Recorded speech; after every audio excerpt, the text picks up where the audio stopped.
Masu sauraro Assalamu alaikum da fatan kun waye gari lafiya.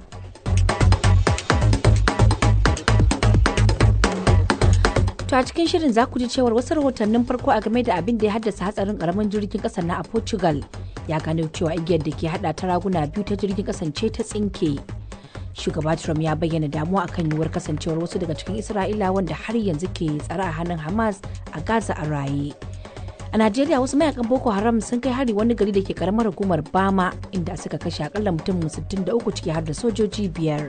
Lamarin ya faru ne a ranar Juma'a da maraice zuwa cikin dare inda su mayakan Boko Haram suka farwa garin. Wannan gari na Dara Jamal bai kai watanni 2 ba aka sake tsugunar da su sai wannan abin takaici ya sake faruwa. Ta karamar hukumar Funtuwa da ke jihar Katsina a Najeriya mahabbatin hari da satar mutane ne inda al'ummar garin ke ci gaba da kokawa akan halin rashin tsaron da suke ciki a yanzu. Yankin nan na Funtuwa gaba daya jama'a suna cikin tashin hankalin da ba da misali domin tun da aka fara waɗannan abubuwan kusan shekara 10 ba taɓa samun matsala wadda za a tafi mutane hankalin sai tashi irin wannan lokacin. Daga cikin kwana 7 zuwa yau yan ta'addan nan mutanen mu na hannun sau da mutum 200 da wani abu.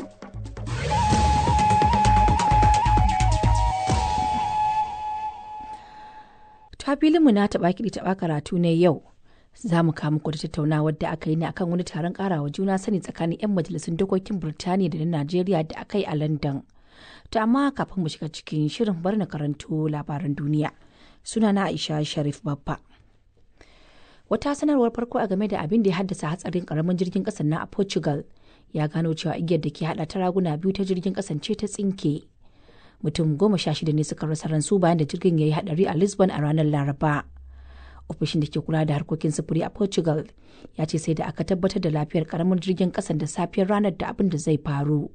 Kuma komai lafiya lau aka gani ba wata matsala, to amma ba a san abin da ya janyo hadarin ba. Sanarwar ta ce babu wani tabbaci akan abin da aka gano a game da musabbabin hadarin karamar jirgin kasan. There are multiple investigations going on. The company that Wakilar BBC ta ce a yanzu haka ana gudanar da bincike da dama inda kamfanin da ke kula da jirgin da kuma ofishin da ke kula da harkokin sufuri a Lisbon ke nasu binciken don gano abin da ya janyo hadarin karamar jirgin kasan. Dubban mutane ne suka gudanar da zanga-zanga a Chicago inda suke nuna kin amincewa da barazanar da shugaba Trump ya yi ta karfafa harkokin shiga da fice da kuma kai jami'an tsaro na ƙasa zuwa birnin. A ranar Asabar shugaba Trump ya wallafa a shafinsa na sada zumunta wani hotonsa da aka hada da kwamfuta ya juya wa jirgi mai saukar ungulu baya sannan kuma ga wuta na ce a Chicago kana kuma ya rubuta cewa ina jin daɗin mayar da mutane garuruwansu na asali da sanyin safiya. Cikin sakon nasa ya kuma ce nan ba da jimawa ba wannan birni zai gano abin da yasa ake kiran ma'aikatar yaƙi da sunanta. Tuni gwamnan jihar Illinois J.B. Pritzker ya zargi Mr. Trump da yi wa birnin barazanar yaƙi. Yana mai cewa wannan kalamai nasa ba abin wasa ba ne. An samu fashewar abubuwa da dama a Kyiv babban birnin Ukraine bayan Rasha ta kai hare-haren makamai masu linzami. An gano wani bakin hayaki ya turnike sararin samaniyar birnin sannan kuma an ɗauke wuta. Magacin garin birnin Vitali Klitschko ya ce an kashe wata mata da ɗanta a harin. Cikin dare Rasha ta yi amfani da jirage marasa matuka inda ta kai hare-hare a wasu sassa na Ukraine ciki har da yankunan da ke kusa da iyakar ƙasar da Poland. To labaran duniyar na zuwa muku ne daga nan sashen Hausa na BBC. Shugaba Trump ya bayyana damuwa akan yiwuwar kasancewar wasu daga cikin Isra'ilawan da har yanzu ke tsare a hannun Hamas a Gaza a raye. A yayin da dubban Isra'ilawa suka yi gangami a Tel Aviv a daren jiya Asabar. Wasu daga cikin masu zanga-zangar sun yi kira ga shugaba Trump akan ya matsa wa Prime Minister Netanyahu lamba wajen ceto mutanen ta hanyar amincewa da yarjejeniyar tsagaita wuta. Mr. Trump ya ce Amurka na tattaunawa sosai da Hamas domin sako raguwar mutanen baki daya. To amma ya ce an shaida masa cewa ba lalle ne a samu su daga cikinsu a raye ba. Isra'ila ta ce mayakan Hamas na rike da mutane kusan 50, to amma mutum 20 ne kadai ake ganin suna raye. Israel has toughened its line in recent weeks saying that Wakilin BBC ya ce Isra'ila ta sake nana da cewa dole ne ta kwace ikon Gaza domin ta murkushe Hamas da kuma kubutar da mutanen da suka rage a tsare a hannun Hamas din. An sako direbobin manyan motocin nan 6 'yan kasar Senegal da ake zargi masu ikirarin jihadi a Mali na tsare da su a cewar kungiyar direbobi ta Mali. Rotanni sun ce kungiyar masu kafin kishin Islama da ke da alaka da Alka'ida ne suka kama direbobin a ranar Alhamis din da ta gabata bayan da suka rufe wasu hanyoyi a yammacin Malin. Ƙungiyar ta sanar da rufe hanyoyi biyu a yankin arewacin Mali da nufin hana shigar da mai cikin Mali daga Senegal. Mazauna garuruwan da hanyoyin suka ratsa sun kasance cikin fargaba saboda suna ganin rufe hanyoyin zai janyo musu fuskantar karancin abubuwan bukatun yau da kullum. To ƙarshen labaran duniyar kenan daga nan sashen Hausa na BBC.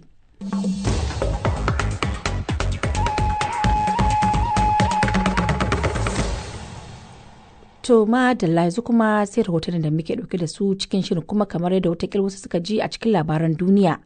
Ofishin kula da harkokin sufuri na kasar Portugal ya fitar da wata sanarwa kan binciken da ya gudanar kan hadarin karamin jirgin kasan da ya faru a Lisbon da ya auku a ranar Laraba. Yana mai tabbatar da cewa igiyar da ke hada taraguna biyu ce ta katse. Lamarin ya yi sanadin mutuwar mutum 16 bayan da jirgin ya kubuce daga wani tudu kuma ya yi karo da wani bango. Karhoton Raliya Zubairu. Jami'an Portugal da ke binciken mummunan hadarin karamin jirgin kasan nan da ke jigilar mutane daga wurare masu tudu da ya faru a birnin Lisbon a ranar Larabar da ta gabata sun ce wata igiya ce da ke kan layin dogon da jirgin ke bi ne ta tsinke, amma sauran na'urorin jirgin na aiki yadda ya kamata.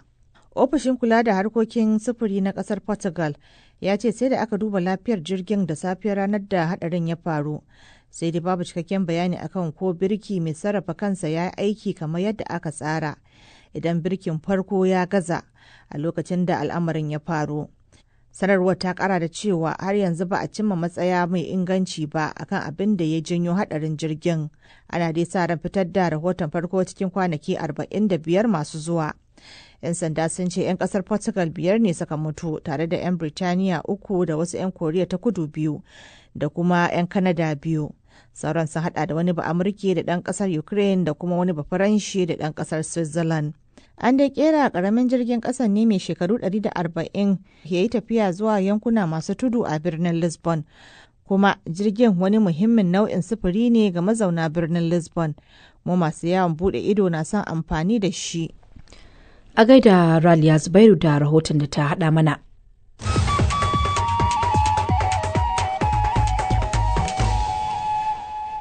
To muna kawo muku waɗannan rahotanni ne daga nan sashen Hausa na BBC. Gwamnatin jihar Borno da ke arewa maso gabashin Najeriya ta ce akalla mutum 63 ne ciki har da sojoji 5 aka kashe a harin da mayakan Boko Haram suka kai wa garin Daraja Jamal da ke karamar kumar Bama wanda ke kusa da iyaka da Kamaru. Gwamnatin ta ce a baya-bayan nan ne gwamnan jihar Borno Farfesa Babagana Umara Zulum ya sake tsugunar da al'ummar garin waɗanda ke samun mafaka a wasu sansanonin 'yan gudun hijira da ke ciki da kuma wajen ƙasar. Dauda Iliya shine mai magana da yawun gwamnan jihar Borno, ya yi ƙarin bayani kan yadda lamarin ya faru ta waya. Lamarin ya faru ne a ranar Juma'a da maraice zuwa cikin dare inda su mayakan Boko Haram suka farwa garin. Wannan gari na Dara Jamal bai kai watanni 2 ba aka sake tsugunar da su. Gwamnan jihar Borno ya sake gina garin, aka samu musu da ababen more rayuwa, aka tsugunar da su domin akasari wasu daga cikin su sun tsallaka ma ketaren Najeriya, wasu suna kasashen Chadi, Kamaru, wasu kuma suna garin Bama sansanin gudun hijira. Burin mai girma gwamna na ganin cewa ya sake tsugunar da al'ummar musamman ma yankunan da wannan rikici na Boko Haram ya shafa su ma sai aka tsugunar da su. A kasa da sa'o'i 24 da faruwar wannan lamarin, mai girma gwamna ya kai ziyarar ta'aziyya da jaji wa al'ummar wannan garin da kuma ba su tabbacin cewa insha Allah za su sake karfafa matakan tsaro, a inda ya buƙaci cewa ya kamata a samar da sojoji da suke kare gandun daji da ake kira forest guard, domin su jami'an sojoji da 'yan sanda ba ko ina ne za su iya kasancewa suna nan ba. Da mai girma gwamna ya kai ziyara nan Dara Jamal din inda aka kai wani hari, me ya gani? To ya ga al'umma suna nan, mazansu da matansu, kawai dai suna cikin yanayi ne na fargaba da kuma tashin hankali. Ka ce wannan gari bai kai wata 2 ba da aka sake tsugunar da al'umma wannan gari a garin su. Shin a lokacin da aka tsugunar da su ba samar musu da matakan tsaro ba ne har hakan ta kasance a yanzu? An samu da matakan tsaro, sai dai kin san matakan tsaro kamar me kenan, misali suwa aka saka? Akwai sojoji, akwai su ma da kansu matasa 'yan sa kai da kuma su mafarautan. Sai dai kin san abin ne yana da girma sosai. Yanzu in an ɗauki misali karamar hukumar Bama kaɗai, girman garin da faɗin garin gaskiya yana da faɗi sosai, wanda za a cewa ko ina ne kake tsammanin cewa soja zai je ko kuma jami'an tsaro. Amma wani lokaci ana cewa mai son abin ka fi ka dabara, amma ire-iren waɗannan suna faruwa za ga cewa za a ɗauki matakai kuma domin a kare sake aukuwan wannan lamarin. Jami'an tsaron ne ba su wadata ba hakan ta kasance? Yawwa sun yi karanci gaskiya, kuma shi yasa shi mai girma gwamna ya jaddada kan cewa akwai bukatan waɗannan 'yan forest guard din suna kammala horonsu, ya kamata a tura su ire-iren waɗannan garuruwan domin a sake karfafa tsaro. An kashe mutane fiye da 60, an ce kuma har da jami'an tsaro. A dai alkaliman da shi mai girma gwamna ya faɗa 58 fararen hula da kuma sojoji guda 5. Dauda Iliya mai magana da yawun gwamnan jihar Borno kenan. To har yanzu muna Najeriya kuma kan batun tsaron, inda matsalar tsaron ke ci gaba da kamari a yankunan ƙananan hukumomi 11 na shiyar Funtuwa ta jihar Katsina, inda bayanai suka ce a 'yan kwanakin na 'yan bindiga sun kashe mutane da dama kuma sun sace mutum fiye da 200. Al'amarin ya hana manoma da dama na yankin yin noma a damunar bana kamar yadda suka saba a sakamakon hare-haren 'yan bindigar. Hakan kwana uku ne duk da matakan tsaro da hukumomin da abin ya shafa suke bayar da tabbaci suna bi don shawo kan matsalar. Ga Abdulsalam Ibrahim Ahmed da wannan rahoton. Yanzu haka dai yawaitar hare-haren da 'yan bindiga ke kaiwa yau da kullum ta jefa jama'ar shiyar Huntuwa ta jihar Katsina cikin halin kakanikayi, kamar da yadda wani mutumin yankin ya shaida wa BBC. Yankin nan na Funtuwa gaba daya jama'a suna cikin tashin hankalin da ba da misali. Jama'a suna cikin halin haula'i. Domin tun da aka fara waɗannan abubuwan kusan shekara 10 ba taɓa samun matsala wadda da mutane hankalin sai tashi irin wannan lokacin. Wannan matsalar suna faruwa a yankin nan na Funtuwa gaba daya. Ƙananan hukumomi 11, Matazu, Malumfashi, Kankara, Faskari, Sabuwa, Danja, Kahur, Dandime, Funtuwa ta yamma, Faskari, wallahi suna cikin tashin hankali. Kamar ina da ina wannan al'amari ya fi kamari? Wato wuraren da abubuwan suka fi kamari suna da yawa a yankin nan na Funtuwa. Amma kaga a bayuwar garin Juma'a sun shiga wani gari da ake ce ma Bagaji Wando, sun kashe mutum 9, sun tafi da mutum ya kai 37, sannan sun kona motoci guda 2, sannan sun dawo wani gari da ake ce ma Ilalla, sun kashe mutum 5, sun dauki mutum 4 suna hannun su yanzu magana da ake yi. Sannan sun zo wani gari mai ganji, sun dauki mutum 4 sun kashe wani makeri a nan mai ganji. Sannan mu cikin garin Funtuwa ba mu tsira ba, domin mutanen nan sun zo kan unguwar magajin makera sun kwashi mutane, sun zo Bagari sun kwashi mutane. Sannan maganar mai ruwa wasu kaukunan ba mata wannan ake ba. Dan sarawa dan dima dan kurmi da hayin kurmi ai wuraren ba ma magana. A takaice dai daga cikin kwana 7 zuwa yau yan ta'addan nan mutanen mu na hannun sauran mutum 200 da wani abu a yankin nan na Funtuwa. Tsanantar matsalar tsaron da ta kai intaha a cewar mutumin na shiyar Huntuwa wanda ya buƙaci a saka sunansa. Gona ma ta gagara zuwa domin an kyale yankin Funtuwa ba wai maganar jihar Katsina ba ko arewa da ba zai ci da Najeriya, amma yau noman nan ya sa babu shi ba a yi domin muna cikin tashin hankali da ba da tunani. Ziyara ta gagara zuwa yanzu yarinya ta rasa a ƙauyen mu, yarinya ta yi wadda na haihuwa ta mutu da ciki, wallahi tallahi na je garin ba mu ce minti 5 da ce maza ba zan bar garin to tashin hankalin da ake ciki, muna cikin bala'i. Fatan jama'ar shiyar ta Huntuwa a jihar Katsina dai shine a ƙara tashi tsaye wajen hanzarta kawo ƙarshen wannan matsala ta tsaro da ta zama wani babban jidali. Dr. Nasiru Ma'azu, kwamishinan tsaro da harkokin cikin gida na jihar ta Katsina, ya danganta karuwar hare-haren 'yan bindigan ne da lokacin damina da ake ciki. Kamar dai sauran damina, wannan daminan ita ma mun samu matsalar hare-hare a wurare da yawa na barayi 'yan bindiga. To wani mataki ake bi don shawo kan matsalar? To idan gwamnatin jihar Katsina dai kowa ya sani ba ta kasa a gwiwa ba, kullum cikin fada muke da barayin dajin nan. 'Yan kwamiti watch code mu suna nan suna fada, sojoji suna fada, 'yan sanda suna fada, civil defense suna fada, 'yan banga 'yan sake suna fada. Mun ma ɗauko 'yan Maiduguri da ake ce mu civilian hunters nan suna nan a Faskari da Malumfashi da Kankara, duk suna nan ana ta ɗauki ba daɗi tsakaninsu da waɗannan barayin daji 'yan ta'adda. Ko a 'yan kwanakin da suka gabata sai da gwamnan jihar Katsina Dikko Umar Radda ya jagoranci wasu dattawan jihar suka ziyarci shugaban ƙasa Bola Ahmed Tinubu inda suka nemi ɗaukinsa game da wannan matsala ta tsaro da ta addabi jihar, ya kuma yi alkawarin hanzarta ɗaukar duk matakan da suka kamata don magance ta. A kwanan baya ma wakilan jihar ta Katsina da ke majalisar dokokin kasar su ma sun koka wa shugabannin hukumomin tsaro game da wannan matsala, su ma kuma an ba su tabbacin za a yi abin da ya dace kan lamarin. Ana nan kuma an zura ido a gani a ƙas. Abdulsalam Ibrahim Ahmed, sashen Hausa na BBC daga Abujan, Najeriya. To yanzu haka a funtuwar da ke jihar Katsina da kuma Abuja Najeriya karfe 7 ne saura minti 16 haka lokacin yake a Nijar, Kamaru har ma da Chadi. Aisha Sharif Baffa ke gabatar muku da shirin safe daga nan sashen Hausa na BBC.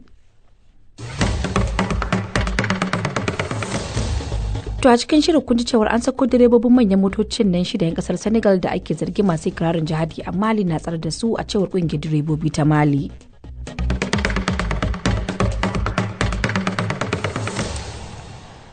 To a cikin shirin kun ji cewar an sako direbobin manyan motocin nan 6 'yan kasar Senegal da ake zargi masu ikirarin jihadi a Mali na tsare da su a cewar kungiyar direbobi ta Mali wanda aka yi a London. 'Yan majalisar dokokin Najeriya da takwarorin nasu na Birtaniya sun tattauna batutuwa da dama da suka shafi ayyukan 'yan majalisa musamman yadda za a inganta aikin bibiyar ayyuka. Sanata Babangida Hussein na ɗaya daga cikin 'yan majalisun dokokin Najeriya 19 da suka halarci wannan taro. A wata ziyara daga ofishinmu na London ya yi wa Ibrahim Mijin yau ƙarin bayani game da taron da kuma tasirin da zai yi ga ayyukan na majalisa. Ta wannan ziyara ta ƙarin ilimin tsarin mulkin majalisa ne wanda muke da mu da majalisar dattawa House of Lords na nan Ingila. Kuma alhamdulahi mun je mun zauna da su muna ƙara neman ƙarin ilimi akan yadda tsarin tafi da aikin muna musamman wajen bin sawun ayyuka oversight wannan shine babban makasudin abin da ya kawo mu domin sanin hanyoyin da za a bi a tabbatar da cewar al'umma in an yi aiki ko kuma in an yi kasafin kuɗi to an tabbatar da cewar kasafin kuɗin nan ya amfana al'umma ya kai ga abin da ake bukata to kamar wasu sabbin dabaru ne haka zan ce kuka koya ko ka koya daga wannan sannan makamar aiki da kuka yi. To daga bayanin da muka yi da kuma irin yadda suka nuna mana tsarin su a nan ita Birtaniya, na farko dai su House of Lords su kwatankwacin majalisar dattawa ba su da hannu a cikin harkar kuɗi. Majalisar House of Commons kamar majalisar tarayya kenan su suka fi ƙarfi a wajen harkar kuɗi da harkar budget. Amma su kuma abin da suke shine abin da ya fi bani sha'awa shine babu wani wanda yake shigowa majalisa haka kawai kai tsaye a matsayin dan majalisar dattawa yakan shigo da wata aƙida ta shi. Wani yakan zo da abin da ya shafi aƙidarsa ta tsare mutuncin ko mata ko yara ƙanana ko muhalli, wasu abin da ya shafi kare jinsi inclusion kenan wasu to ga haka dai irin fahimtar mu da su kenan. So mu kuma kaga idan ka kula za ka ga da dama daga ciki mukan shigo ne kawai da niyyar mun zo a matsayin wakilan al'umma yawa ba a cika shigowa da wata ka'ida ba kamar ni a lokacin da muke magana da su nake nuna wa shi wanda yake jagorantar Lord Oates nake gaya masa cewar abin da ya fi da an tambayi kowa da ci ba abin da ya fi damuna kuma ya fi matsamin a rayuwa kamar maganar yaran mu matasa na rashin aikin yi da kuma shaye-shaye abin da ya fi damuna kenan kuma wannan shine abin da idan muka koma majalisa abin da na fi son mai da hankali akai kuma kamar yadda ne musu bayani shine ƙudurina na farko da na fara kaiwa a matsayina ɗan majalisar dattawa. So wannan abin ya ba mu sha'awa kwarai da gaske kuma kowa zuciyarsa ta tafi akan tunanin oke in mun koma gida kowa zai tsaya ya duba ya ga wani abu ne shi zai rike a hannunsa a matsayin wannan shine ni tawa aƙidar zamana a majalisa. To kayan magana kai yanzu aƙidar da zaka tafi da ita wani irin sauyi kake ganin kenan za a samu? Sauyin shine a jawo hankalin mutane da gwamnati da dukkan wani mai hannu da ruwa da tsaki, iyaye, sarakunan mu, malaman mu da kuma shugabanni akan sanin cewar lalle sai mun haɗu gabaki daya mun ba wa matsalar yara matasa abin da ya shafi rashin aikin yi, abin da ya shafi matsalolin shaye-shaye sai mun ba su muhimmancin da ya kamata mu ba su, domin so da dama idan kana magana da ɗaya daga cikin wannan rukunin mutanen da ne magana za ka ga ba mu cika bawa abin wato muhimmancin da ya kamata mu ba shi ba. Magana ta gaskiya musamman harkar shaye-shaye ta ma fita daga titi ta fara shiga gidaje, 'ya'ya mata da yara ƙanana har yara a firamare, abin takaici. Gaskiya wannan matsala ta shaye-shaye ta addabi matasa yanzu haka a Najeriya kuma tana ɗaya daga cikin manyan matsalolin da suke ciwa hukumomi tuwa ƙwarya da iyaye da dai sauransu. A ganin ka ta yaya za a magance wannan matsala a ganin ka? Magance matsala abubuwa kamar guda 3 ne ko guda 4. Na farko shi matashi idan baya da abun yi to hankalinsa dole zai jirkita wani wuri, so sai an tunanin me za a samu wa yaran nan ayyukan yi da abin da za su yi. Kuma ɗaya daga cikin hanyoyi ba lallai sai aikin gwamnati ba, akwai sana'o'i da kuma koya musu basira skill na abin da za su yi wanda su da kansu za su dogara da kansu. Na biyu da haƙile hanyoyin da ake shigo da ƙwayoyi. Duk ƙauyen da ka shiga yanzu za ka iske ɗan ƙaramin chemist ana sai da ƙwayoyin nan. Ta kai matsayin da yanzu haka ba ma a cikin chemist ba, a motoci ake yawo da su a kasuwannin ƙauye. Za ka ga a kasuwannin ƙauyuka ana tallata magunguna wanda suke cutar da al'umma. To wani abu za na daban wanda za a hana iya shigo da waɗannan ƙwayoyi, tunda an sha maganar kowa ya san cewa shigo da su ake cikin yankin arewacin Najeriya da ma sauran yankuna. Amma an kasa daƙile shigo da waɗannan miyagun ƙwayoyi. Daƙile shigowa na farko dai idan supply chain ne abin da ake kira wato kamar hanya ce da ake bi ake shigo da su.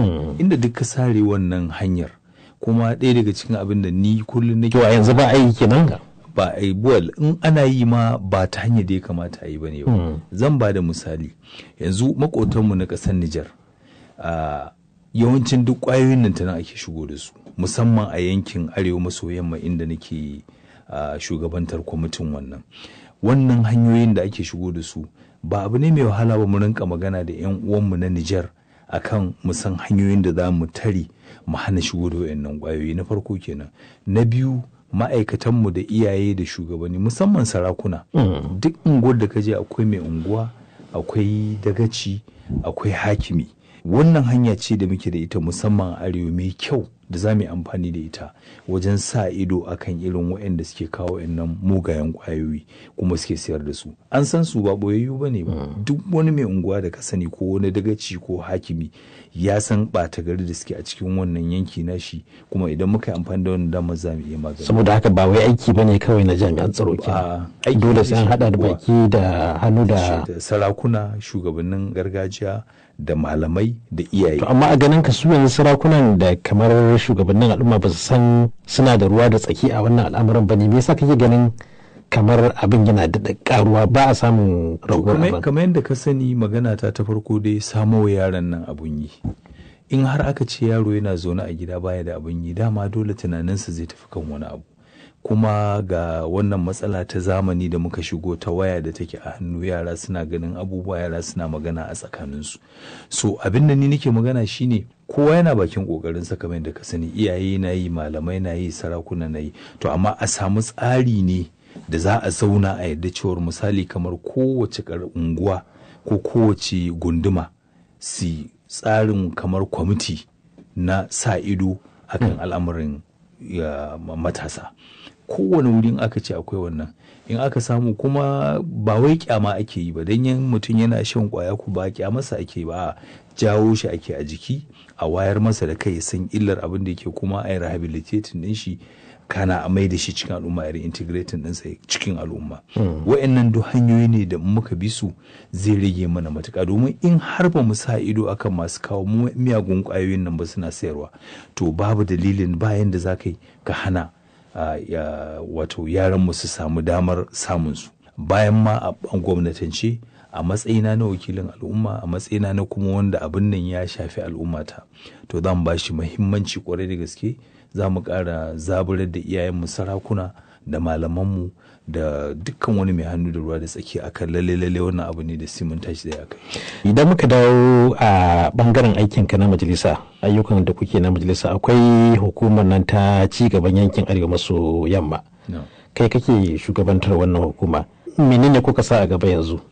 To kamar yadda ka sani, ita hukumar kanta ta ci gaban arewa maso yamma, Northern Development Commission, an haifar da ita a watan 7 na shekarar da ya wuce. Kuma kamar farkon wannan shekara aka naɗa shugabanninta da chairman da 'yan majalisar zartarwa na wannan kwamishin. Kuma mu a matsayin mu na wakilan al'umma aka bani shugabancin kwamiti na majalisar dattijai.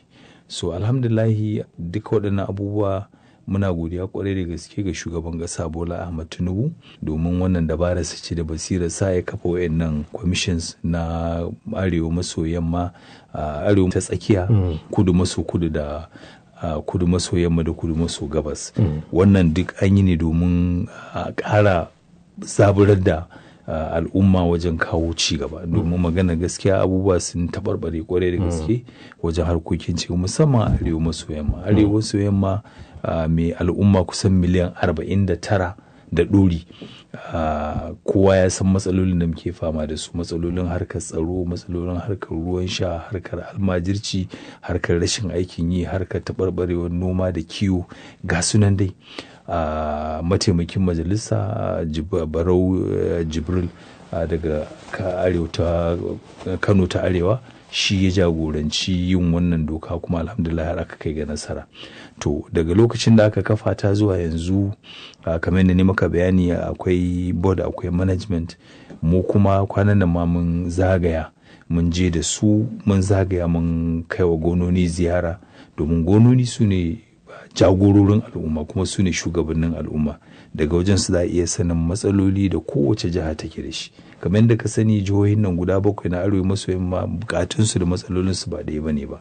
To wannan bayan wannan zagaye da aka yi, yanzu haka an fara shirye-shiryen kafa ofisoshi da kuma ma'aikatu da za a fara aiki. Kuna da gagarumin aiki kenan. Babba aiki ne babba, domin kuma kana ta yaya kake ganin za ku bullo waɗannan matsaloli idan aka yi maganar tsaro, idan aka yi maganar wato akwai tarin matsaloli a yankin da hukumar nan. Kada a manta dai wannan yankin kusan shi ne ya fi kowane yanki yawa a Najeriya. Mun fi kowa yawan al'umma, mun fi kuma kowa yawan matsaloli, kuma jihohi 5 ko 6 daga cikin jihohin nan 7 daga Kaduna sai Kano su ne kawai ba su da iyaka da wata ƙasa. Kamar Kebbi ta iyaka da Nijar, ta iyaka da Benin Republic, Sokoto, Katsina, Zamfara, Jigawa. In ka ɗauko a haka abin da ya kama wannan jihohin zaga cewa sun danganci wayansu jihohi. To kuma abin da yake faruwa a wayannan ƙasa musamman kamar Nijar ya shafi abin da ya shafe mutum da kusan mu da su ɗaya ne. Ba gidan da zaka je da ba zaka ga auratayya ko haifayya ta hada da Nijar ba. To duk wannan ma babban matsala da ake da ita, bayan duk wani abin da na faɗa, ga matsalar zaizayar hamada da kuma canjin yanayi. In ka duba yanzu zaka ga gonakin da suke wayannan musamman jihohin Kebbi, Sokoto, Katsina, Zamfara, Jigawa, babu yabanya da albarka a gonaki saboda kwararowar hamada. Kuna tunanin za ku ɗauki matsalolin ne ɗaya bayan ɗaya ku magance su, ko kuwa za ku yi musu kuɗin gora ne a ɗaya ku kowanne ku danga tattaɓa shi? A tsarin da muka yi kuma a tsarin da muka zauna, domin haƙƙin majalisa ne kasafin kuɗi. Mu ne muka tsara a irin yanayin yadda za a kashe kuɗin al'umma kuma da irin yadda hukumar za ta yi aiki. Abin da muka fara ba muhimmanci shine maganin tsaro. Idan ka duba da Katsina da Zamfara da Sokoto da Kaduna, su ne suka fi kowane yankin Najeriya albarkar ma'adanai da noma da kiwo. To idan wayannan wuraren suka zama ba a noma ba a kiwo, to kuma ai kaga an shiga cikin wani irin yanayi. Kuma kamar Kano, in ka kula duk waɗannan matsalolin da suke a wayannan yankunan musamman Katsina da Zamfara, mutanen su kwararowa suke Kano. Dan abin da jihar Kano take da shi na harkokin ruwa, wuta da muhalli, wato an takure garin Kanan gabaki da al'umma sun yi yawa, kuma bukatun al'umman ya karu, kuma gwamnatin jihar Kano ba za ta iya daukar wannan nauyin al'umma da suke ta kwararowa ba.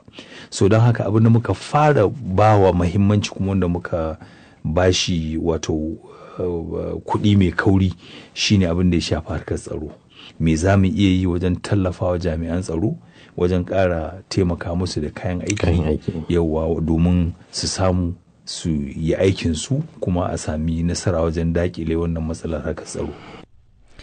Sanata Babangida Hussaini, ɗaya daga cikin sanatocin Najeriya da suka halarci taron ƙarawa juna sani tsakanin 'yan majalisun dokokin Birtaniya da na Najeriya wanda aka yi a London kenan. To masu haro, idan kuka leka shafinmu na bbchausa.com akwai labarai da muka wallafa muku, hada labaran wasanni da kuma labarin da ke cewa wane ne ya rubuta littafin Injila mai tsarki, sai karanta domin ku gani. To duka karshen shirin kenan, amma nan da minti 30 za mu sake dawo a cikin shirinmu na hantsi. A madadin Raliya Zubairu da ta shirya shirin, Daniel Ocha ya haɗa mana sauti, Aisha Sharif Baba nake cewa sai an ku.